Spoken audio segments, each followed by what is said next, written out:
Saudações, caros amigos. Vamos iniciar mais uma reunião. Hoje com bastante gente. E isso não é menos ou mais importante do que os outros dias. Teve um dia que o Chico Xavier foi, no tempo que ele morava em Pedro Leopoldo, e lá que ele começou as atividades mediúnicas. Cidadezinha pequenininha de Minas Gerais, perto de Belo Horizonte. E ele morava lá. E começou a trabalhar no centro, pouco conhecido, não tinha fama nenhuma, prestígio nenhum. Então, naquele dia, tinha chovido um pouquinho assim, e não foi ninguém, nenhuma pessoa. Ou seja, bem menos do que hoje, aqui. Né? Então, ele olhou assim, meio desanimado para aquele mundo de lugar vazio. E nenhuma pessoa. Então, ele teve uma ideia brilhante, altamente inspirada pelo cosmos celeste. Ele teve a ideia de, hoje não vai ter sessão. Uma ideia brilhante, né? Não tinha nenhuma pessoa, ele concluiu que hoje não vai ter trabalho. E ainda esperou uns 15 minutos assim, não apareceu ninguém. Ele esperou mais uns 10 minutos, não apareceu ninguém. Ele assim, acho que não vai ter mesmo não. Esperou mais 5 minutos, ninguém. Aí ele começou a fechar o centro. Fechou a janela e tal. Fechou. Na hora que ele estava fechando assim, aí o Emmanuel. Tem uma opção de gente que ouve falar de Emmanuel e não sabe quem ele é. Bom, deve ser um espírito, porque apareceu para o Chico, assim, né? Mas um grande número de pessoas não sabe quem que é o Emmanuel. E como hoje nós temos bastante tempo, né? Até esperar o pessoal chegar. Então nós temos muitas horas aqui de prazo. Ele então, o Emmanuel, deixa eu abrir um parêntese, é um espírito de alta hierarquia espiritual hoje. Bom, hoje, desde o século passado, né? Desde quando isso aconteceu? Isso aconteceu com o Chico, mais ou menos lá por volta de 1930 e tantos, 30 e pouco, né? 33, 34, por aí. Porque eu calculo isso porque se ele não tinha prestígio nenhum, em 1935 foi publicado um livro dele chamado Novas Mensagens, de Humberto de Campos, e ele começou a ter prestígio. Quer dizer que antes do prestígio deve ter sido antes de 1935. Então faz pouquinho de tempo. Faz quase um século, né? Bom, então naquela época o Emmanuel já era um espírito de escola, espírito adiantado. E se não fosse hoje também era capaz de não ser, não. Porque em 100 anos, nenhum espírito fica sendo superior a partir de um nível comum. Precisa muito mais tempo do que isso. Porque a superioridade dos espíritos é dada pelo grau adquirido no progresso espiritual, no progresso pessoal. É dada pelo entendimento e dignidade mostrada. Mostrada quer dizer vivida. Porque o plano superior não seguia por informações ouvidas. Aquilo que acontece com as pessoas, o plano superior percebe instantaneamente tudo o que acontece com todos. quer dizer que você não está escondido de ninguém. Tem um mundo de gente que fica sabendo de você, assim, do plano superior. Mas esse pessoal superior que sabe de nós, não se escandaliza conosco por nada. Eles sabem que tipo de pessoa nós somos.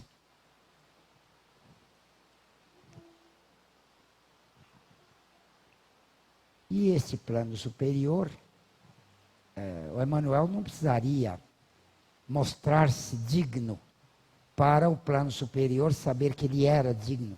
Bastava ele ser. E ele era mesmo muito digno. Já era. E muito sábio. Onde é que ele adquiriu esse conhecimento aí? Esta sabedoria, esta dignidade moral intensa. Onde é que foi que ele adquiriu isso? Foi com o tempo, com os séculos. Com os séculos, muitos séculos, muitas vidas na Terra, vidas de aprendizado, de todas as maneiras. Um indivíduo que, na sua época, estuda tudo que ele pode, ele desenvolve o senso crítico, desenvolve o processo intelectivo, adquire penetração, argucidade mental, ou inteligência, né? Esta penetração no entendimento, este avanço na compreensão das coisas, isso é inteligência. E isso se adquire com a vivência, com a resolução das dificuldades, com o enfrentamento dos problemas. Vamos inverter as duas frases. O enfrentamento das dificuldades e a resolução dos problemas. Com isto, o indivíduo vai ficando arguto, lúcido, penetrante, intelectivamente. É por isso que a gente precisa de muito tempo, muitos nascimentos na Terra, muitas vidas vividas, longo prazo cada uma. Porque numa existência, nós estamos acompanhando com essa daqui, não é? Eu, por exemplo, não lembro de nenhuma outra. Se eu tivesse que acreditar que eu tive outras existências na Terra, com base na minha lembrança, eu ia dizer que eu não vivi antes. Eu não lembro. E você? Mesma coisa, né? Você ia dizer que nunca viveu. Você não lembra? Não é? Então, a prova de que a gente já viveu não é fácil de dar. Porque a coisa que mais convence alguém é a sua própria capacidade de lidar com a informação. Se você viveu, mas não lembra, é igualzinho não ter vivido. Então, quando a gente fala com o indivíduo assim, você já viveu antes. No século passado, você era outra pessoa, morava em outro lugar. Para que lugar? Não sei que lugar. Em outro lugar. Nós sabemos que o fato é real. Mas não sabemos, assim, detalhes sobre isso. Não acredito, eu não lembro. Tá bom, se você vai não acreditar só porque não lembra, isto aí é fútil da sua parte. Porque você poderia ter vivido muitas vezes e não se lembrar. Por uma questão de conveniência para você. Você não dá conta de estar nesta vida aqui e se lembrar das outras. É conveniente para você que não se lembre. Então o plano superior que arquitetou esse mecanismo de muitas vidas, planejou também os mecanismos de ajudar a pessoa a ter o melhor aproveitamento possível em cada vida. E o melhor aproveitamento acontece quando a gente não lembra das outras. Porque se eu me lembrar das outras, eu começo a agir agora com base em remorsos, em culpas antigas, com base em lembranças horrorosas de sofrimentos havidos. E isso pode perturbar muito o meu hoje, a minha vivência de atualmente. Então, o plano divino tem competência bastante para arquitetar um mecanismo através do qual, mesmo que você tenha vivido 1000 vezes, você nasce agora e não se lembra de nenhuma delas, das vidas. Vidas não, vivências. Porque a vida é uma só, é a mesma, sempre, né? Agora a vivência não, é particular para cada temporada. Então o plano superior tem condições para programar o seu esquecimento, com base na conveniência para a sua utilidade, para o seu aproveitamento adequado, vantajoso para você. Até porque, numa dada existência, a gente vivencia com pessoas que estão no passado da gente e a gente conviveu lá. E conforme o tipo de convivência, o plano superior, por meio de uma engenharia de planejamento de vivências, negócio muito bem elaborado, o plano superior promove a presença de pessoas na sua vida atual, pessoas com quem você teve dificuldades de vivências antigas, pessoas a quem você ficou devendo comportamentos convenientes, pessoas que beneficiaram você e você foi ingrato com elas. Agora elas voltam para ver se você pode ser grato com elas e ajudá-las. Às vezes são até seu filho, para você ajudar com dinheiro, com tudo. E você que tomou o dinheiro dele lá atrás, através de golpes, agora ele é seu filho, você entrega tudo que você tem para ele. E com isso você paga a sua conta, moralmente falando. Agora, se você está aqui com um filho seu hoje, e você lembra que ele foi um terrível algoz, um terrível adversário seu lá atrás, como é que você vai viver bem com ele agora? Você vai olhar para ele, lembrar que ele era filho, e que ele era estranho, e fez aquilo com você. Se você lembrar, é da natureza humana que a mágoa é ressuscitada mediante a informação. Quando você lembra de uma mágoa, ocorre a você a consequência da mágoa, que é a raiva. E a raiva faz você buscar o alívio. Qual é o alívio para a raiva? Hein? A vingança. A vingança. Eu estou com muita raiva de você. Qual é a minha vontade? De sentar um trem na sua cabeça. Que trem que vai ser? Lá na minha terra, trem é qualquer coisa. Não é só aquele bicho que anda na linha lá. Não. Aqui em São Paulo é que é. Só aquele trem que anda na linha. Aquilo lá que é trem, né? Tanto que quando a gente fala trem aqui, eles acham graça. Né? Não é só paulista que faz isso, não. Daqui de São Paulo para o sul, todo mundo faz. Acha graça de mineiro que fala trem. Para tudo quanto é coisa. No Rio de Janeiro eles não acham graça, não, porque lá também eles usam. Lá no Rio eles usam. Mas do Rio para lá, bom, do Espírito Santo também usa. Mas do Espírito Santo para lá, Bahia, e subindo, ninguém mais usa. Trem para eles lá é outra coisa. Então, quando a gente está magoado, fica com raiva, a raiva gera necessidade de alívio. Você conhece um bom caminho para o alívio, que é a vingança. Um bom caminho para ficar livre da raiva, aliviar-se da raiva, através da vingança. E nada melhor do que sentar um trem na cabeça do sujeito. Né? Ou então fazer uma ação prejudicial. fazer um distrato, uma descompostura. Agora, suponha que o indivíduo de quem você está com muita raiva seja seu filho, porque você se lembrou que ele foi seu sócio na outra vida, na outra encarnação, e tomou tudo que você tinha lá. Te deu um golpe lá e tal, ficou com os negócios, e você ficou sem nada. E passou uma miséria danada e tal, e tal, e tal, e você gerou aquele ódio.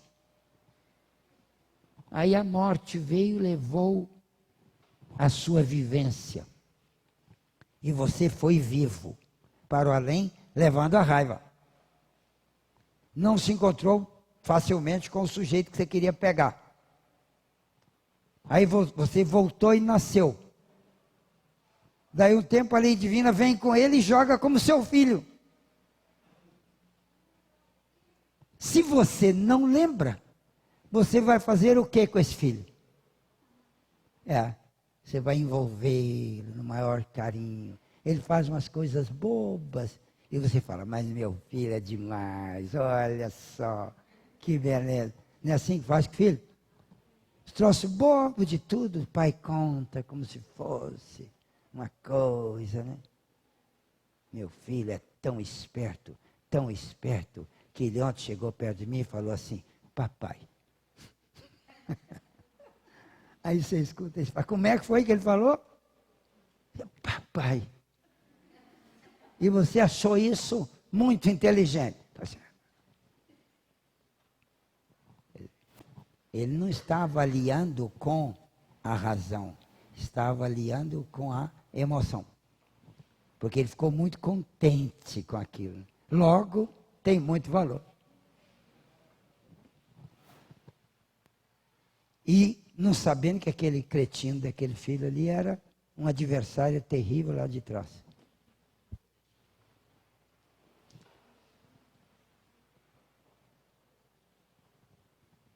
Teve um espírito que escreveu assim.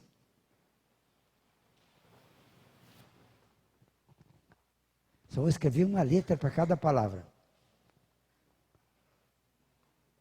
Destino desventurado. Nada disso, meu irmão. Presente mostra o passado. Bendita a reencarnação. Destino desventurado? Nada disso, meu irmão. Presente mostra o passado. Bendita a reencarnação.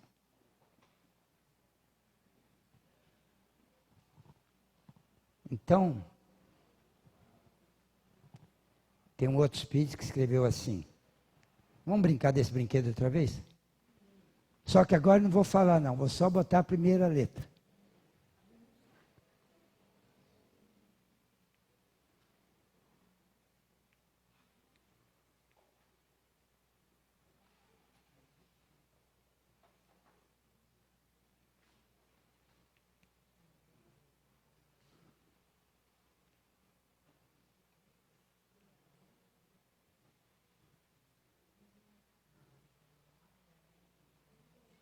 Aqui, uma trovinha. Trovinha de um espírito chamado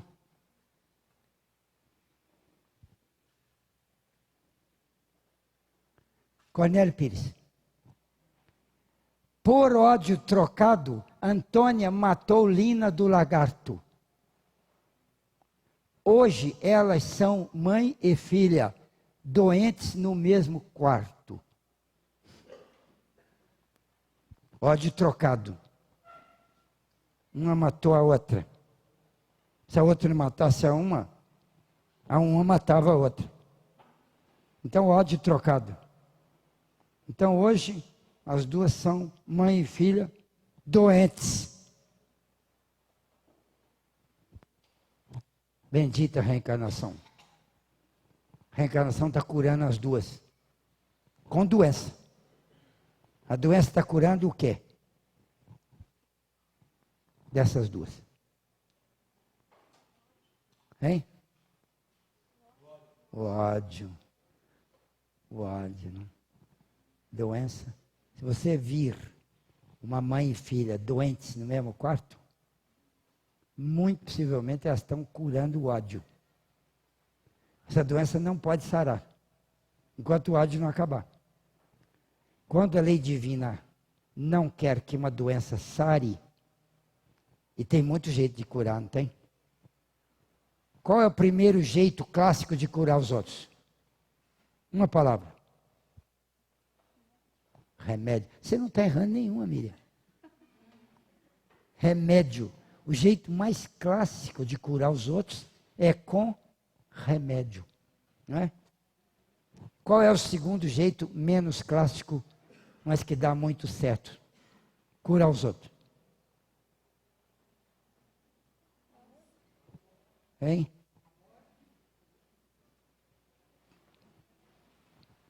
Hein? Amor,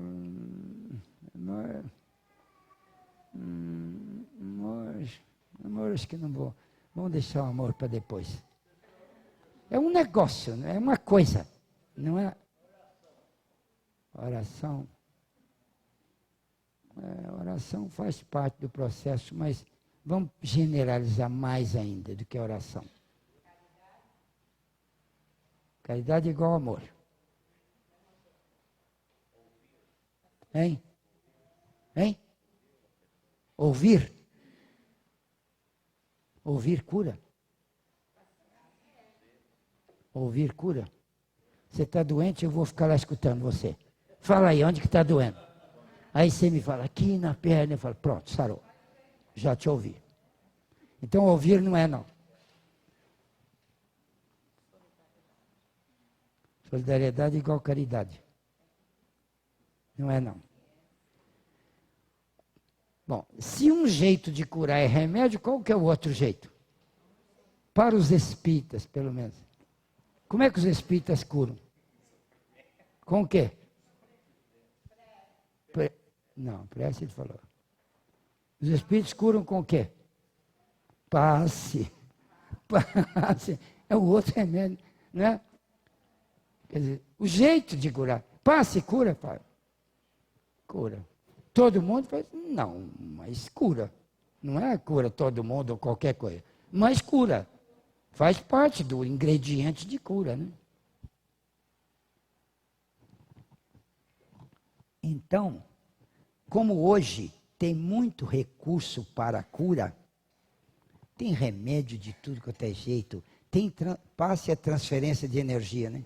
Tem transferência de energia de tudo quanto é jeito. Por agulha, acupuntura, por luz. Como é que chama a cura pela luz? Hein? Hein? Cromoterapia. Que infravermelho? Infravermelho é um tipo de luz. Cromoterapia. A gente cura com luz, cura com cristal. Como é que chama? Cura com cristal. Hein? Reiki, né? Não, com cristal. Cristal. Não, com cristal. Como é que chama? Cristalterapia. Cristalterapia. E como é que chama a cura com os dedos? Não, com os dedos mesmo tem um outro nome. Massoterapia é com a massagem. Masso é massagem. Massagem. Massagem pode fazer até com o joelho, às vezes com o pé. Você sobe em cima do cara e dando pisar nas costas dele assim, ó. Massagem, não é? Então, massoterapia é que é massagem. Agora, com o dedo, como é que chama? Hein? Digitoterapia. Você não digita nada? Não é com o dedo? Então, digitoterapia. Você digita lá na orelha do cara e ele sara. Digitoterapia. Enfim, tem muito jeito de transferir energia. Nossa, mas muito jeito. Hein? Eu não sei como é que funciona aquele trem, não. Eles pegam os cristais lá e botam em cima do sujeito, assim. E deixa lá. Aí o cristal deve fazer alguma coisa, né? O pessoal que mexe com isso acha que cura. Eu não tenho nenhuma informação se cura mesmo ou não. Deve ter, né? Deve ter algum tipo de energia lá. Não é proibido ter. Como a gente não sabe, a gente não pode duvidar. Hein? Hein? A fé também, né? A fé também cura. Se o sujeito acreditar muito que cura, ele está transmitindo uma energia de ordem mental que vai fazer um resultado, né? Tem. Então tem muito jeito de curar. O passe é uma transferência bioenergética com as mãos e com a intenção. Pode curar. Pois bem, como tem muito jeito de curar,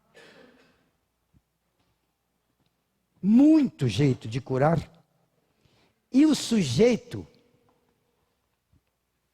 veio de lá com uma carga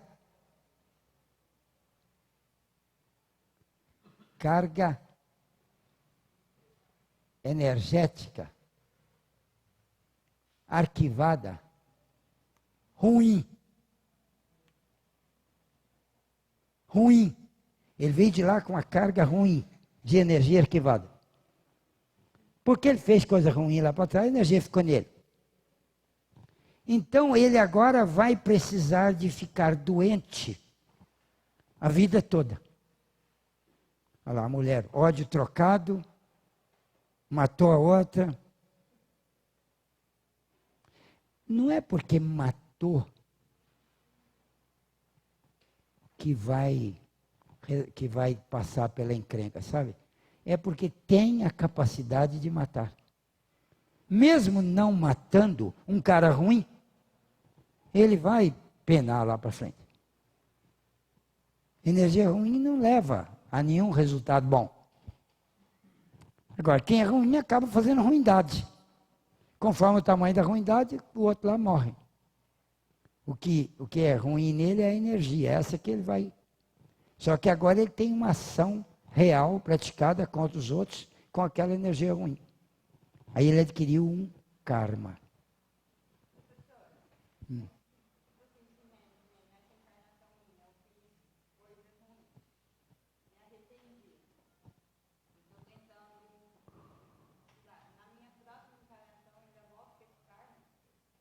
Por enquanto você só arrependeu, mas não fez nada para o karma ir embora. Você deu um tiro no cara, aí ele morreu e levou um prejuízo danado. Aí você arrependeu. E aí na outra encarnação você fala, meu Deus, eu já arrependi, não faz nada comigo não. Eu falei assim, não, você vai tomar um tiro também. Você não gosta de dar tiro nos outros? Vai tomar um para variar. Mas eu não tenho inimigo. Eu falei, não precisa ter não, é só ir lá no Rio de Janeiro.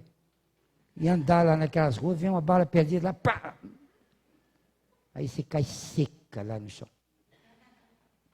Ou seja, bebeu o remédio que você deu para o outro lado. Então, a gente, quando faz o mal, não adianta arrepender. Arrepender é o primeiro passo da necessidade de curar.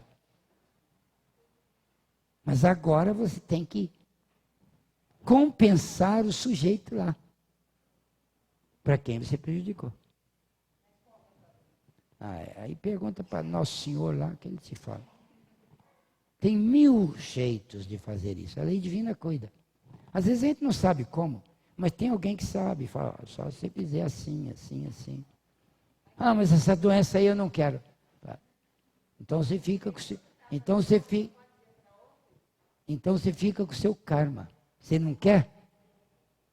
Não quer passar pela dissolução do karma através da dor? Então fica o karma. O karma vai aprontando com você todo dia, prejudicando. Tá bom, eu aceito a dor para ficar livre do karma. Então você vai nascer e vai viver doente a vida toda. Por exemplo, paralítico. aleijado. Trem assim, qualquer coisa ruim lá.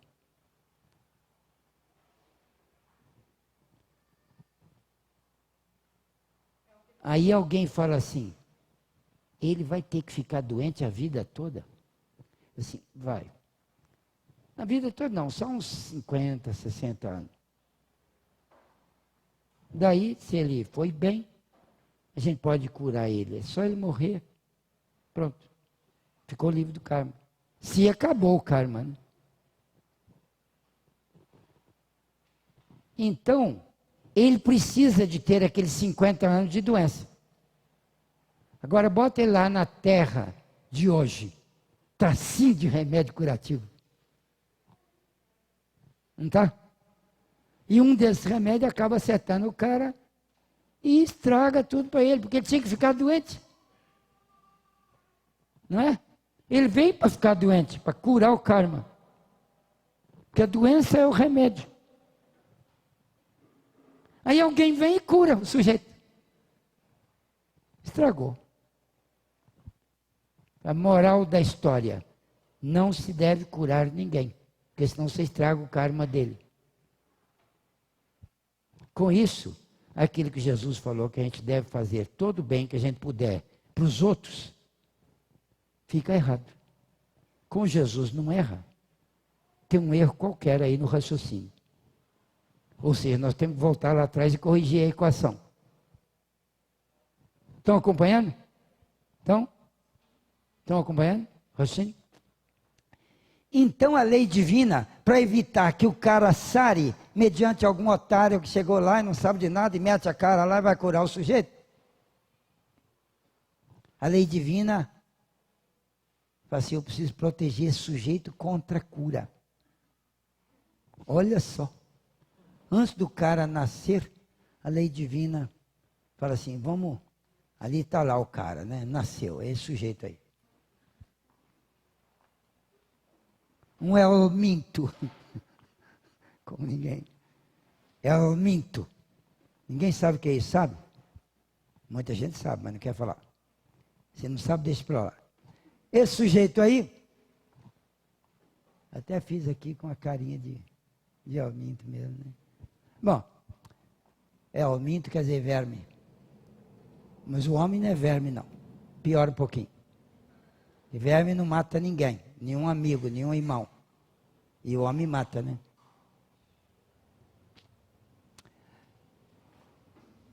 Esse sujeito precisa de 50 anos de doença pesada e vai nascer lá nesse mundo cheio de cura. Se alguém curar, estraga para ele. Então o que a lei divina faz? Adivinha? Coloca nele um negócio. Então a lei divina vai lá e coloca nele um negócio. Esse negócio ali, ó. Está lá.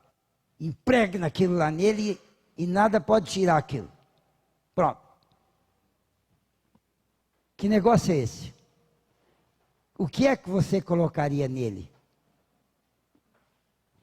Ou esse negócio aí que não vai deixar o cara sarar, que nome a gente poderia dar genericamente? Que nome a gente poderia dar para um sujeito que nasce com doença que não pode sarar? Hein? Karma é a dívida. Agora nós estamos falando desse troço aí, ó, que impede a cura. Como é que nós vamos chamar isso? Hein?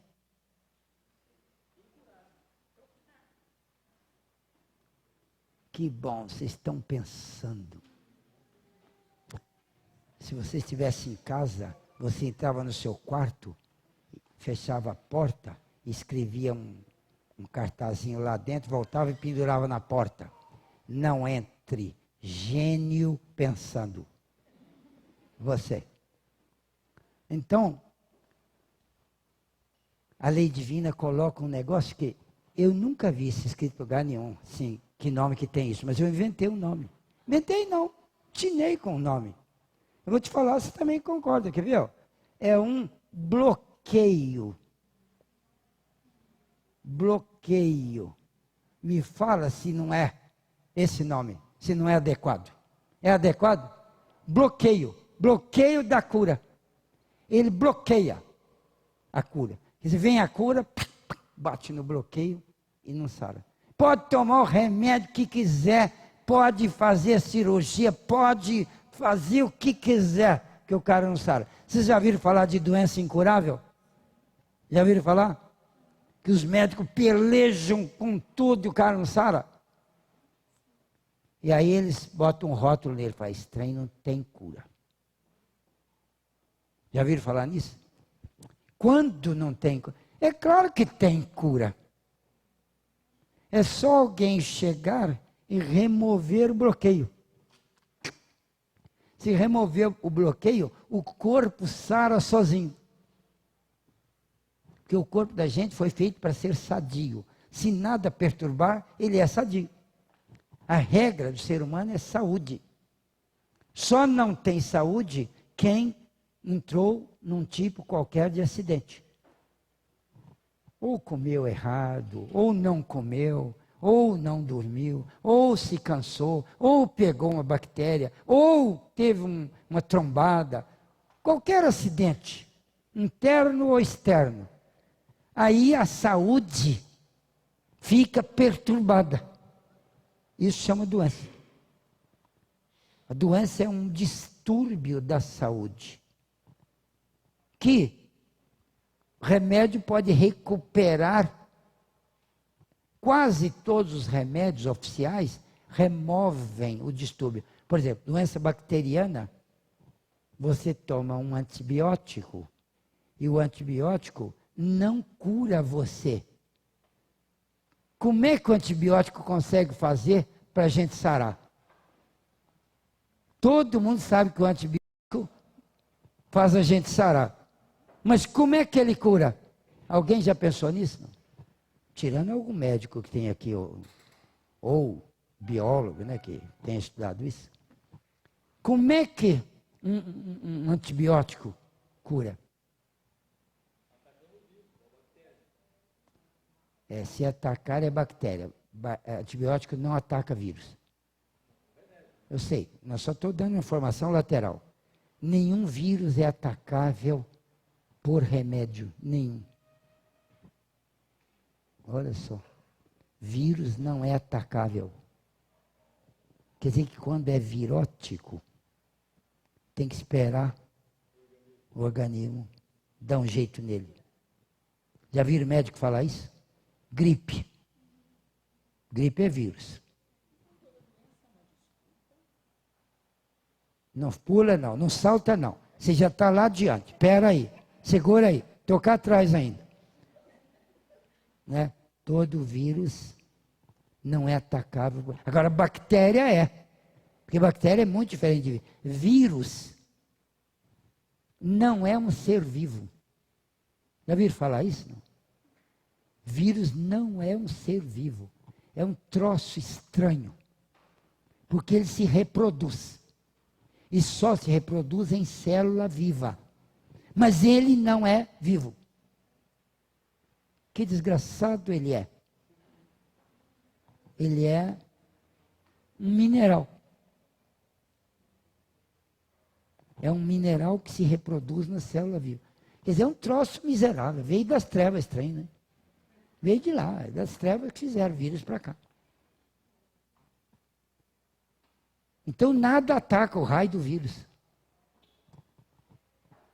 Quer dizer que as coisas contra vírus seriam aquelas que o impedissem de se reproduzir. Aí ele se destrói sozinho. A destruição do vírus perde a capacidade reprodutiva. É igual à morte. Só não morre porque ele não era vivo. Olha que troço danado. Por isso que antibiótico não ataca vírus. Mas ataca bactéria. Mas ataca a bactéria como? Mata a bactéria? Não, não mata. Não mata? Não mata. Como é que faz? Impede a bactéria de se alimentar. Aí ela morre. Quer dizer, a bactéria é assim, ó. É uma bolinha assim, ó. Nesse minuto. Daqui um pouquinho ela faz assim, ó. Ela faz assim, ela faz assim, ó. Ela faz assim, ó. Aí ela estrangula no meio. E daí um pouquinho ela faz assim, ó. Aquela ali estrangulou no meio e deu duas. Essas duas aqui dão 4. Essas 4 aqui dão 8. E vai assim. Bactéria é uma praga. E cada uma delas come o que está perto, cresce, parte no meio e vira 2 pequenininhas. Por isso que bactéria é perigosa. Agora, você bota um antibiótico, o antibiótico chega e para aqui assim, ó. Para por aqui assim, ó, perto dela. Fica aí. Aí ela não faz mais isso, ó. Ela não se multiplica, não se divide, ela para de reproduzir. Isso se chama reprodução.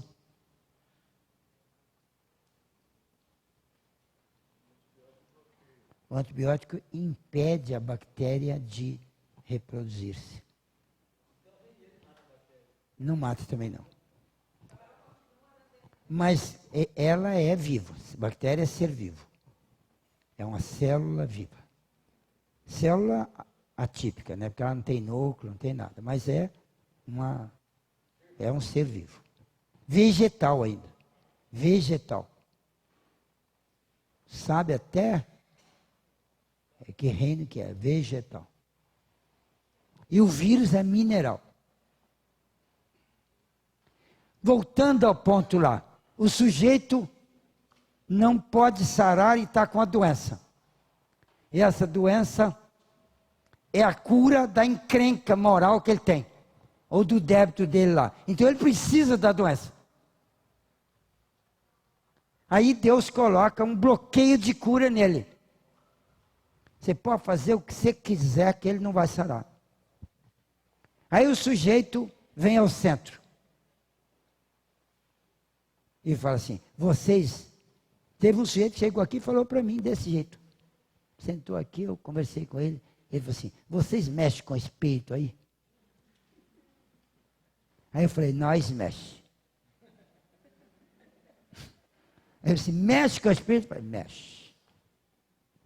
Assim, então eu quero um espírito para vocês mexam aí e perguntam um negócio lá para mim. Assim, mexer com o espírito não quer dizer que a gente pergunta para ele, não. Só mexe assim.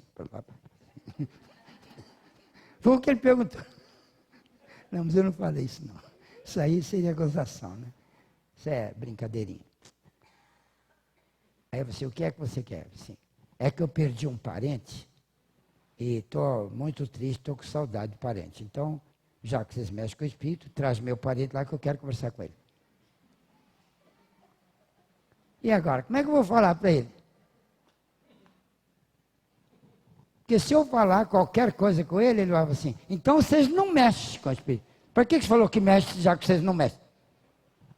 Você, só que nós mexemos, mas não é desse jeito que tá, é de um outro jeito. Eu não posso dizer que não mexe, porque mexe, só que não é assim. Isso não está à disposição da gente. Espírito é uma pessoa. Você não pode falar assim, fulano, vem cá que ele quer conversar com você. Ele fala, manda ele se catar, ué. Que conversa é essa? Conversar comigo, vai procurar sua turma. Estou com meu tempo aqui ocupado, agora quer que eu vou lá. Então o espírito é uma pessoa, não é assim não. Eles têm o que fazer. Bom, mas vamos supor que o sujeito chega ao centro e fala assim, vocês fazem trabalhos de benefício, de cura aí? Assim, fazemos. De que ordem? Ordem espiritual. Orgânica, não. Orgânica é medicina, lá no hospital, com o médico lá. Agora, aqui não é com o corpo, é com a alma. A gente mexe com o lado espiritual das coisas. Assim, mas tem doença produzida por espírito? Tem. E vocês mexem com isso? Yes. Então, eu estou com problema, eu posso ter uma esperança de sarar? Vai, perfeitamente. Perfeitamente. Você garante que eu vou sarar? Vai, de jeito nenhum. Ué, mas então o que adianta eu fazer assim? Você já foi ao médico algum dia? Você perguntou para ele se ele garante que você vai sarar? Se você perguntar, a resposta dele vai ser a mesma. Vai, de jeito nenhum, eu não posso garantir, ué. Eu posso fazer tudo que eu sei para te curar. Mas você vai sarar ou não? Eu sei lá se você tem um bloqueio de cura. O médico não fala isso. Mas ele não promete cura. Ele promete otimismo, esperança, isso ele fala. Não, você fica tranquilo, deve sarar. Se ele for exato mesmo, ele fala, você deve sarar, deve melhorar. Pode botar fé, botar esperança, botar coragem, boa expectativa. Isso é bom para ajudar a curar. Agora, eu não prometo. Eu vou te dar um remédio aqui que tem curado muita gente com essa mesma doença. Não garanto que esse remédio vai te curar. Se ele não curar, você volta aqui, eu te dou um outro. Algum outro poderá te curar. Vamos tentar aí os recursos da medicina. Mas garantia eu não posso te dar.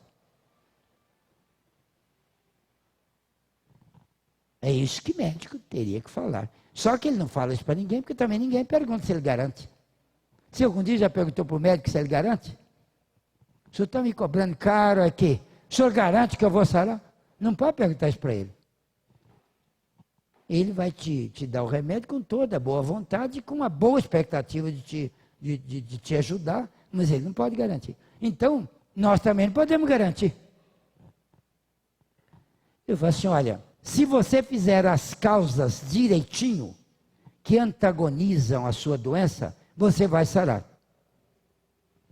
Mas vou sarar? Assim, se você fizer tudo o que precisa fazer, vai sarar. Você garante? Eu assim, eu garanto que isso que eu falei é verdade. E você já ouviu um episódio de morte, não precisa ficar perguntando outra vez, não. Eu falei que se você fizer tudo, esse tudo é muito problemático se você vai fazer. Mas se fizer, é de lei que você sara. Por quê? Já diziam os latinos, sublata causa tolictur effectus. Você que sabe latim, traduz aí, pessoal. É só perguntar para algum advogado aqui, todo advogado sabe latim. Tem um advogado ali, ó. Mas pode não ter decorado essa frase, porque existem trilhões de frases latinas que nem os melhores advogados do mundo sabem que é tudo de cor. Mas eu garanto que ela sabe mais de umas 300 frases em latim lá, que tem lá para usar na advocacia, né? Mas essa aí quer dizer, elimine a causa e o efeito desaparece. É ou não é? Sublata causa tolictur effectus. Elimina a causa, desaparece o efeito.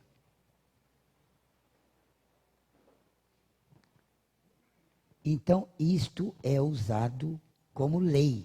É lei de Deus isso.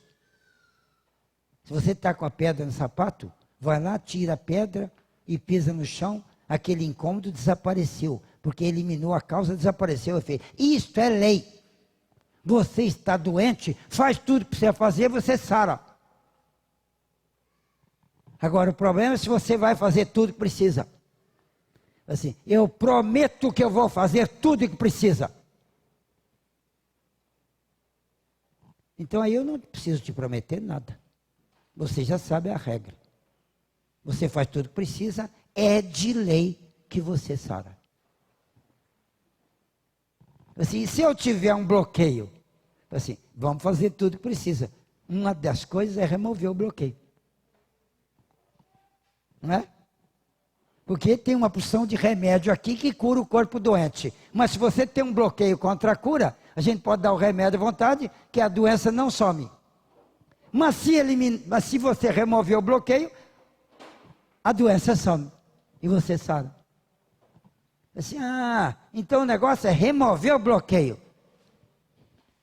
No Espiritismo nós sabemos bem disso.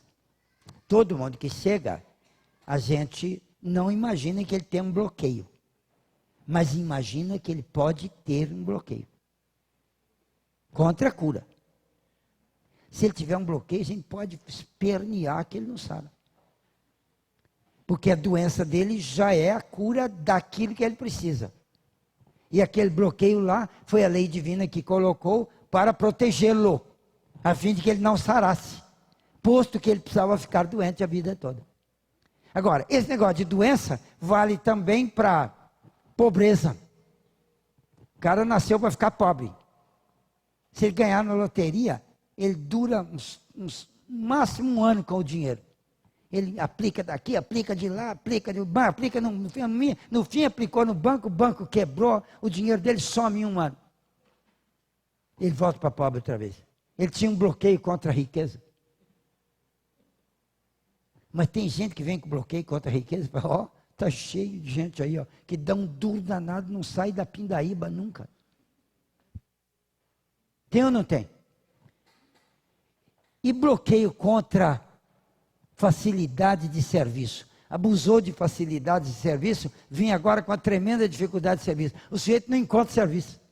Vive desempregado. Arruma um emprego, fica lá, vai despedido. Tá? E ele fica naquela luta a vida inteira. Ou seja, ele tem um bloqueio contra facilidade de serviço. E foi a lei divina que colocou nele, para ele aprender a valorizar a facilidade que ele teve na outra encarnação e da qual ele abusou. Se você tem alguma facilidade na sua vida, trate de identificá-la e não abuse dela, porque senão na outra encarnação você vai ter a dificuldade correspondente. Isto para o seu bem, porque a lei divina promove as encarnações para curar as misérias da gente. Qual que é a sua miséria? Sovinice? Pão duro? Munheca? Unha de fome? Se for esta, na outra encarnação você vai ser pobre e mendigo. Vai pedir todo mundo, implorar para o indivíduo te dar 25 centavos. Alguns darão, muito poucos. A maioria vai te repelir com aspereza, porque era assim que você fazia com os outros. Então você aprende que não pode fazer isso com ninguém, porque quando fizeram com você, doeu para burro. Então a lei divina coloca a gente aqui, nesse mundo, para a gente aprender. Por isso precisa muitas vidas, muitas. Porque você tem que aprender. Você tem que ir purificando o psiquismo. Aprendendo coisas e melhorando sua maneira de interpretar a vida.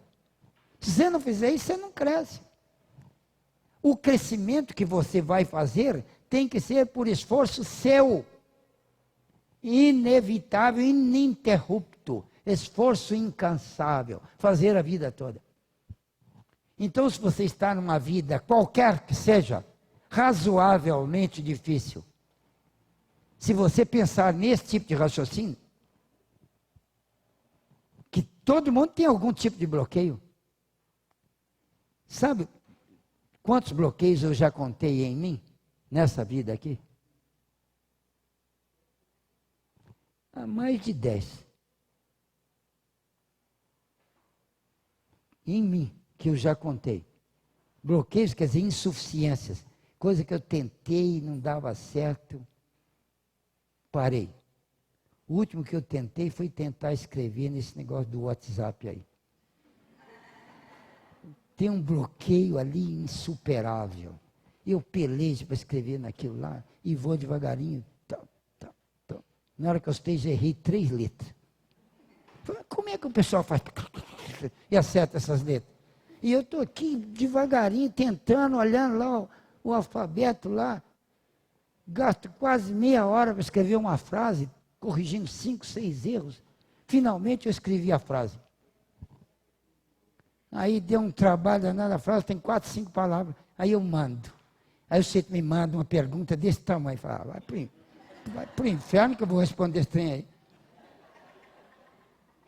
Então eu tenho um bloqueio, entende?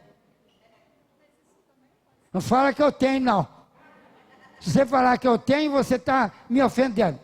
Eu é que falo que eu tenho. Você não fala nada. Você tem que falar assim, não, não tem não. E eu falo, não, eu tenho sim. Eu posso falar mal de mim, você não. Bom, esse é um bloqueio. Agora eu tenho um monte de bloqueios. Já tentei comprar uma Ferrari, sabe quantas vezes? Dezenas de vezes. Nunca arrumei o dinheiro suficiente para comprar a Ferrari. Mas você comprou um carro de luxo, mesmo que não seja Ferrari, mas de luxo também não. Nem um Taurus eu não consegui comprar. Mas não, um Elantra, não consegui comprar um Elantra. Comprei um i15, nem o i30 não consegui comprar. Comprei um i15. Bom, mas tem um carrinho lá, né? Tá bom. Mas eu tenho um bloqueio para carro de luxo e coisa assim. Mas os bloqueios são assim. Geralmente são insuficiências de competência pessoal, não quantidade de dinheiro. Porque quantidade de dinheiro, às vezes, é bloqueio para ser rico. Porque se você não tomar cuidado, você fica rico. Então, antes de você reencarnar, você programa um bloqueio enérgico contra a riqueza. Porque se você vier rico, rapaz, você está enrolado. Não conheço quase nenhum rico que cuida da parte espiritual. Quase todos os ricos que eu conheço estão afundados lá no dinheiro, no negócio, nas transações, e não sobra tempo para nada. E quando eles desencarnam, eles estão mal para burro.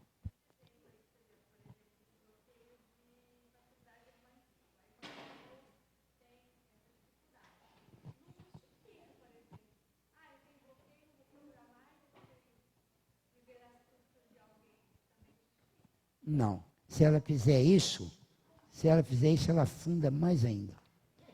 Ela não perde a vontade de procurar. Porque de vez em quando ela acha emprego. E quando acha emprego, é um empreguinho, ela fica lá. Ela tem dificuldade de arrumar um emprego bom. Aí ela arruma um emprego ruim e fica nele. Aí ela fica. Está na dificuldade, doida para sair, mas não tem coragem, porque ela precisava arrumar um outro melhor primeiro, né? Ela não arruma de jeito nenhum. Ela tem dificuldade de arrumar. Mas não é só emprego, não. Tem gente que tem dificuldade para estudar. Muita gente. A pessoa entra na escola e está lá, e os pais estão fazendo tudo, o indivíduo não quer saber, e não estuda e tal, e vai arrastar daqui, dali. Finalmente ele para e fala, não aguento mais. Aí o pai fala, vou te arrumar um emprego. E arruma, ele vai ser qualquer tipo de serviço que trabalha com a mão e tal, aí, braçal, manual. Aí ele fica, quer dizer, na hora de estudo ele sente aquele remorso, aquela coisa. Ele vê alguém que sabe das coisas, ele fica com inveja. Mas ele próprio não consegue. Dá um livro para ele ler, ele olha assim, lê isso tudo aqui. Está brincando. Como é que alguém consegue ler isso? Aí, bloqueio contra estudo. O sujeito não consegue estudar.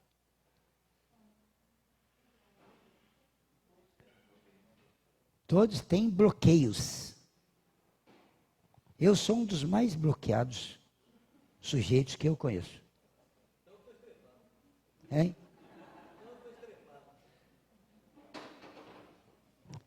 Outro bloqueio que eu tinha muito, sabe, era para moça bonita. Eu gostava só de moça bonita, moça feia. Mas cadê que as moças bonitas olhavam para mim ou me queriam? Queriam de jeito nenhum. Eu fazia de tudo para atrair, para ser visto e tal. Não tinha jeito. Bloqueio. Mas e aí, o que você fez, assim? Quase morri. Isso aí. Mas escapei, né? fui atravessando a vida. Finalmente eu entendi que era algum tipo de bloqueio. Eu falei, tá bom. Mas eu nunca deixei de sonhar com a Jennifer Lopez, a Lana Turner, com a Catherine Brazen, com a Shirley Temple, com a... Eu sei um monte de nomes de estrelas famosas que eu sonhei com elas todas as noites pares. E depois, com a outra metade, era com as noites ímpares.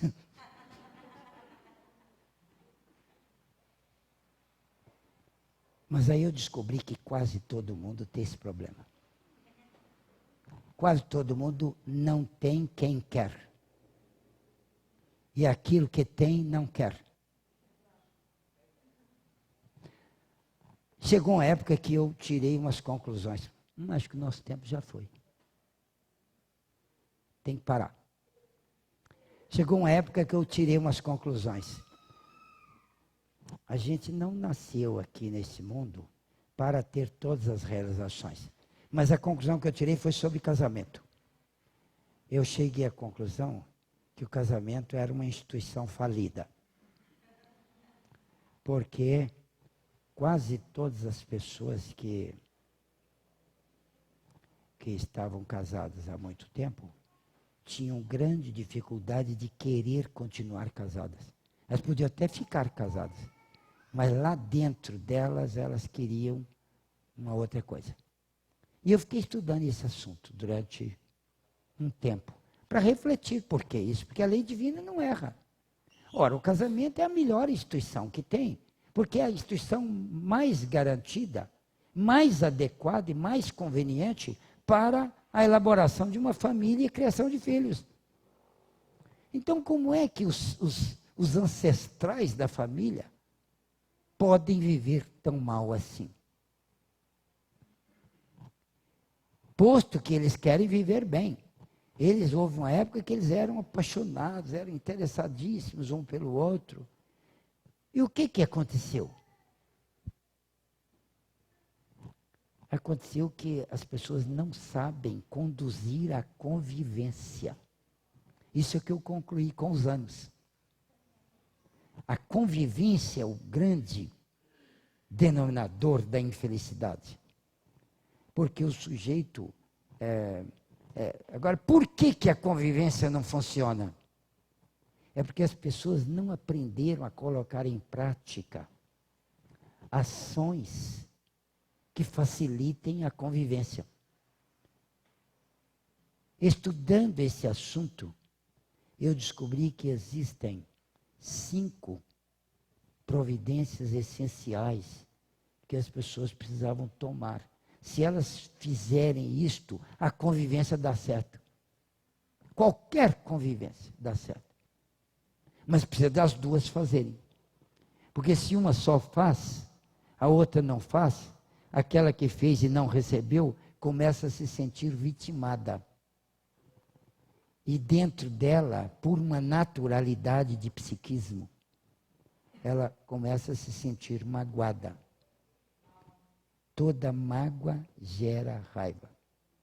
Toda raiva gera necessidade de vingança. E aí a pessoa começa a devolver, de caso pensado, um comportamento ruim para outra. Ou de caso instintivo. E aí o relacionamento caminha para um desagrado. A convivência dos dois fica de tal modo ruim que eles concluem que é melhor seguirem caminhos diferentes.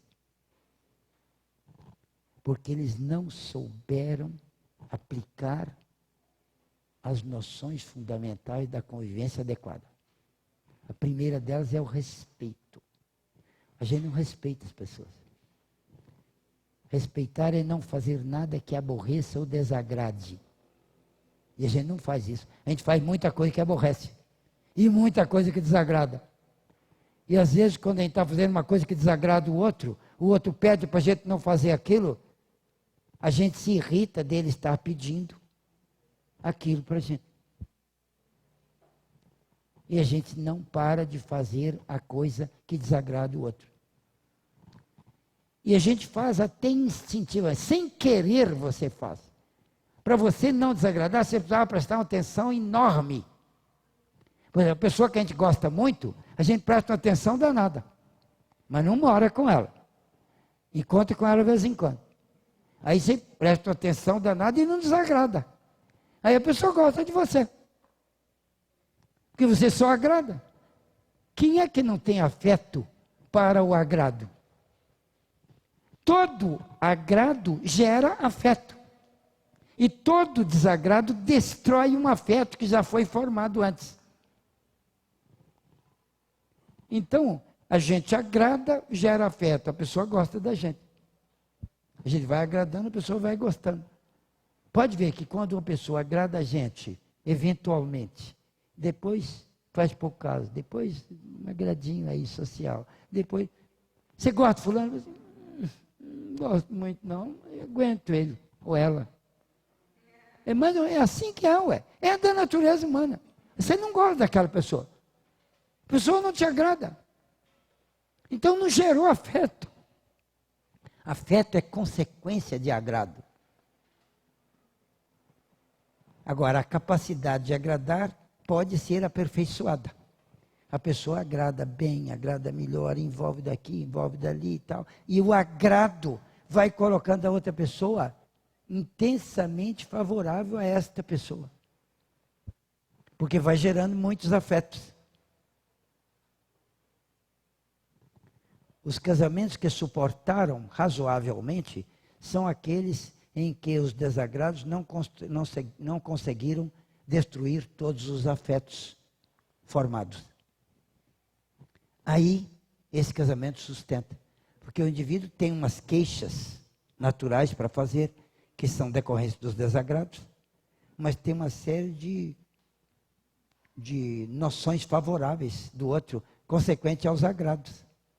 Então a pessoa não quer perder os agrados e continua convivendo. Ou seja, casamento é matemática pura. A soma das parcelas não pode ser igual a zero.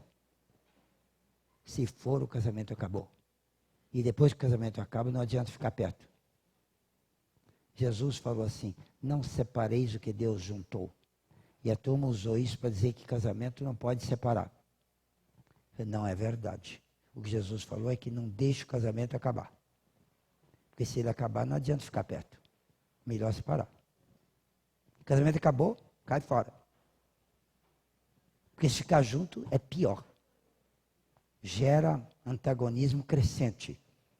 E a consequência de um casamento que acabou e as pessoas não se separaram é o suicídio ou o assassinato. Qualquer dos dois é muito pior do que a separação.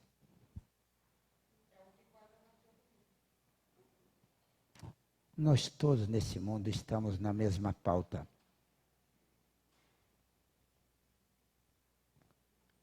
Que isso é regra para toda a humanidade, né? Agora, olha bem, Jesus veio interferir neste esquema da convivência. Não do casamento, porque casamento é um caso particular de convivência. E o casamento é a melhor fonte para gerar família. Quer dizer, o casamento não podia correr risco. Ou seja, as pessoas antes de se casarem, elas precisariam se preparar para conviver. Ninguém faz isso. Ninguém procura uma terapia antes de um casamento, uma terapia de 1 ano assim. Aprendendo regras de convivência. Ninguém faz isso. Faz curso. Os cursos aí tontos que dão umas regrinhas lá. Tá. Tem que fazer ali, ó, análise de personalidade. Senão, não vai conviver. Porque a gente vai conviver ao acaso, é muito provável que não dê certo.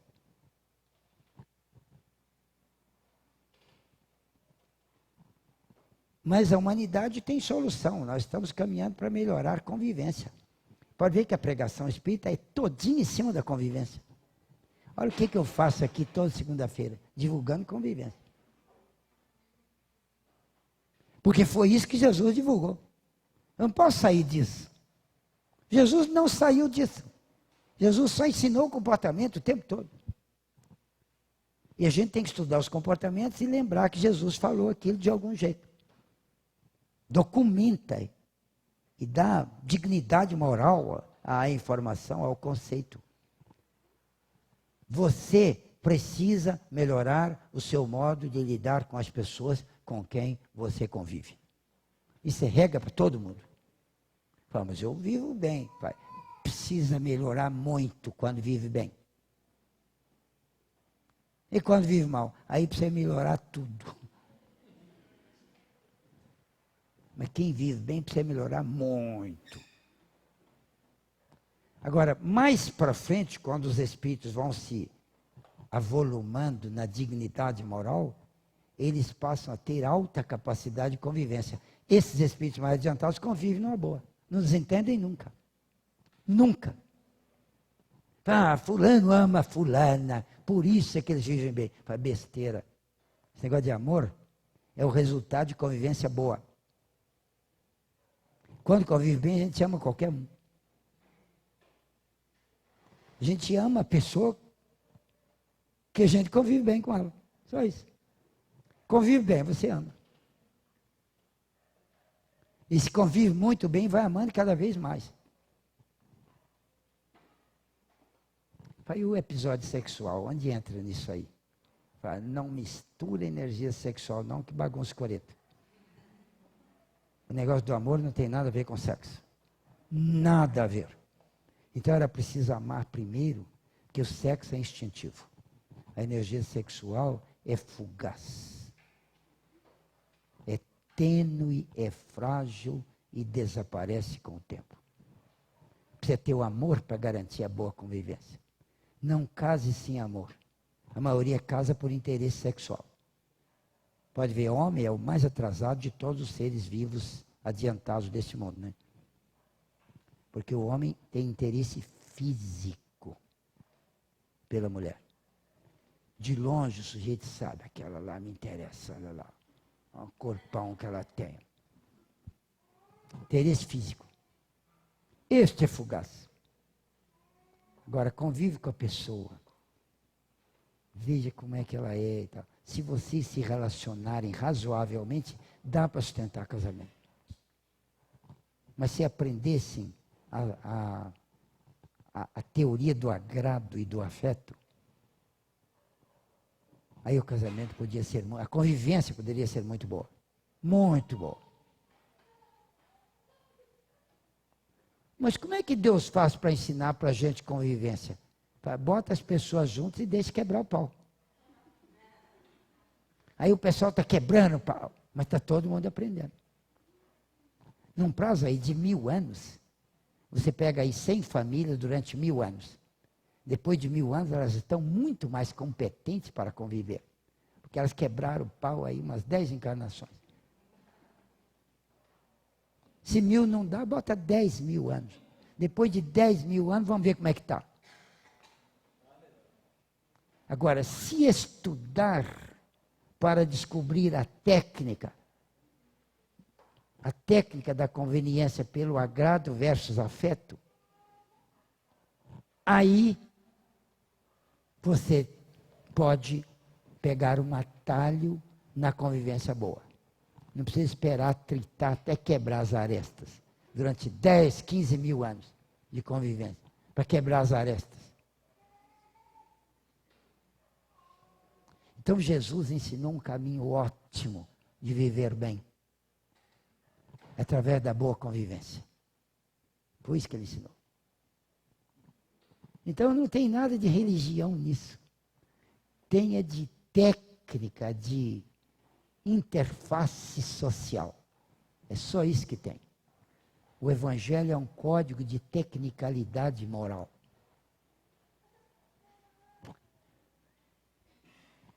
Voltaremos ao assunto.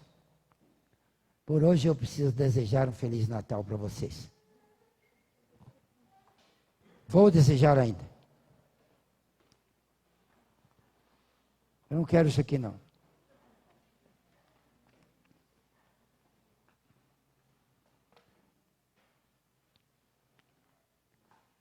Essa daí é a única pessoa que conviveu bem comigo a despeito de mim.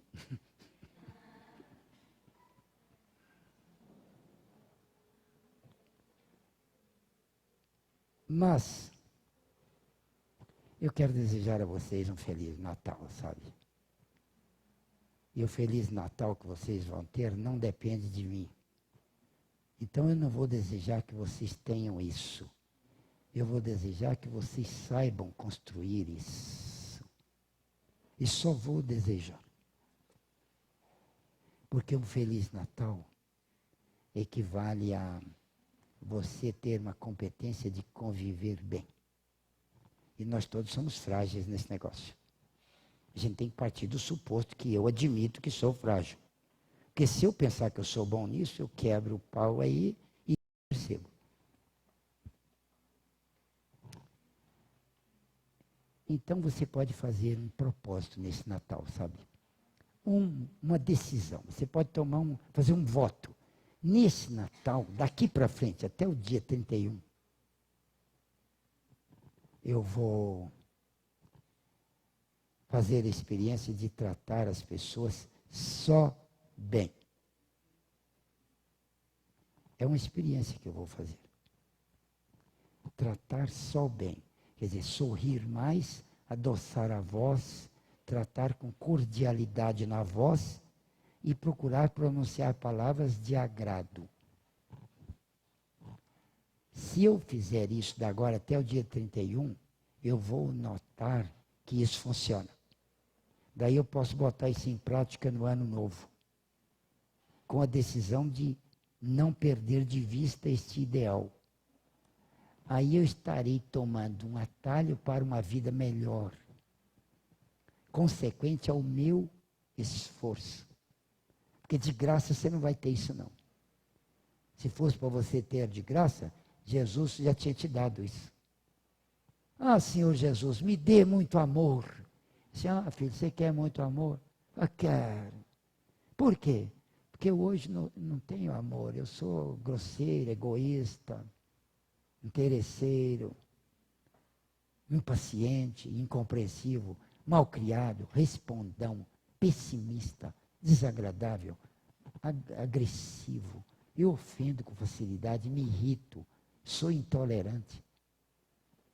Agora, se o Senhor me der amor, eu vou mudar isso tudo. Assim, você quer que eu te dê amor, meu filho? Eu quero. Então pega aí. Declaro que você é amoroso. Aí eu passo a ser muito amoroso. Mas que valor eu tenho? Eu falo para você assim, eu sou amoroso, você não é. Aí você fala assim, eu não sou porque eu não ganhei. Agora você não conseguiu isso aí, você ganhou. Que valor que você tem? Então, Jesus não dá isso. Jesus não dá nada para nós em termos de capacidade de comportamento. Ele nos dá condições para nós vivermos e tentar o amor. Quer dizer que a coisa tem que ser por esforço seu. E o esforço começa com a decisão que você toma de melhorar a voz com as pessoas que você fala. Tente evitar a agressividade na voz. Bote uma voz mais meiga, mais suave. E melhore o rosto. Melhore o lábio, o sorriso. Adote uma feição mansa. Por esforço. Por esforço. Se você fizer isso, da agora até o dia 31 de dezembro, você vai notar um resultado visível e indiscutível com as pessoas com quem você convive. Então eu queria dizer que eu queria um Feliz Natal para você e um Feliz Ano Novo. Mas não adiantava nada eu desejar isso se eu não ajudasse você um pouquinho a construir isso. Se você construir pela voz e pelo semblante, não precisa muito não, só um pouco, e só nesses 8 dias que faltam para o fim do ano. Durante 8 dias, o que custa você prometer a si mesmo que vai fazer esforço. Só 8 dias. Agora, se depois disso você gostar, você pode fazer um projeto de mais 10 dias, mais 15 dias. E aí você vai. E pode ser que você consiga praticar aquilo sem parar. Mas não tente o tudo, não. Tente um passo. Em psicologia tem uma regra muito bonita que fala assim: não tente a perfeição, nunca. Não tente a perfeição. Tente o crescimento. Ou seja, um passo. Eu estou te dando aqui um crescimento. De hoje até o dia 31, tente o afeto pela voz. Nem estou falando pelas palavras, porque você não vai conseguir mudar a palavra. Em pouco tempo assim. As suas palavras você não vai mudar. Mas a voz você pode. E o rosto. Se você sorrir mais e melhorar a voz, você já cresceu talvez mais do que desde o dia que você nasceu até hoje. Daqui até o dia 31 de dezembro. Em 8 dias. Quer dizer que vale a pena, hein? Você não pode desencarnar sem tentar isso. E como você não vai desencarnar tão cedo, então você pode tentar isso da agora até o dia 31. E daí você confere. Se não valeu a pena, você para. Mas eu garanto que vai valer a pena. Então sabe o que eu desejo a você para a sua felicidade no ano novo? É que você seja mais doce, mais afável, mais terno, mais meigo, mais suave. Mediante aqueles 2 procedimentos. Será isso. Se você for, todo mundo vai notar. Então eu desejo muito que você faça isso. Acredito que você pode. Você precisa acreditar que você pode. E se você fizer isso, sua vida muda. Qualquer que seja o estágio em que você esteja, melhora. Porque tem gente, eu conheço pessoas, algumas estão aqui presentes, que são muito ternas, muito suaves. Elas conseguiram. Mas elas mesmas ainda podem melhorar muito. Porque elas não são santas ainda. Ninguém é santo.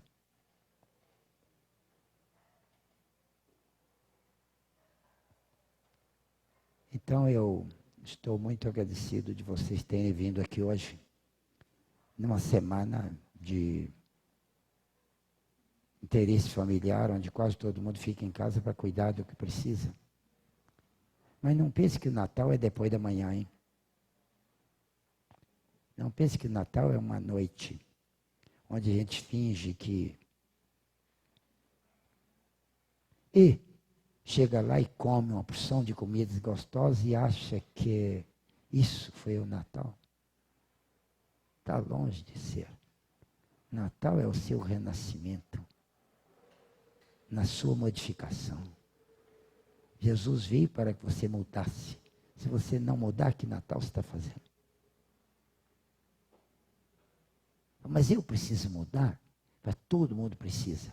Não quer dizer que você já não tem um monte de coisa boa. Mas ainda tem algumas coisas más. E estas precisam de mudança. Com o seu esforço pessoal. É você que vai dar conta disso. Se você fizer isso, você vai ser mais alegre e mais feliz. Se você for mais feliz, eu de algum modo vou acabar sabendo. Se eu ficar sabendo, eu ficarei mais alegre e mais feliz por você. Então o que eu estou fazendo aqui é trabalhando para a minha felicidade. Tentando conseguir que você seja feliz. Mas foi isso que Jesus ensinou. Quer ser feliz? Trabalhe pela felicidade dos outros. Então eu rogo muito a Jesus. Rogo não, eu sou daqueles que não gostam de pedir. Eu espero muito em Cristo Jesus que eu consiga melhorar os meus modos, pelo menos neste fim de ano. Melhorar meu modo de olhar, de interpretar as pessoas, de sorrir. Espero muito que eu consiga. E desejo muito que vocês todos consigam. E aí nós todos estaremos juntos, cada vez mais próximos. E haverá um dia em que estaremos juntos sem a Deus. Isto é lá adiante. Mas deve chegar esse dia. Eu vi escrito num livro que vai chegar. Então, Jesus com vocês no coração, hoje e para sempre. É isso. Obrigado. Oh, Davi.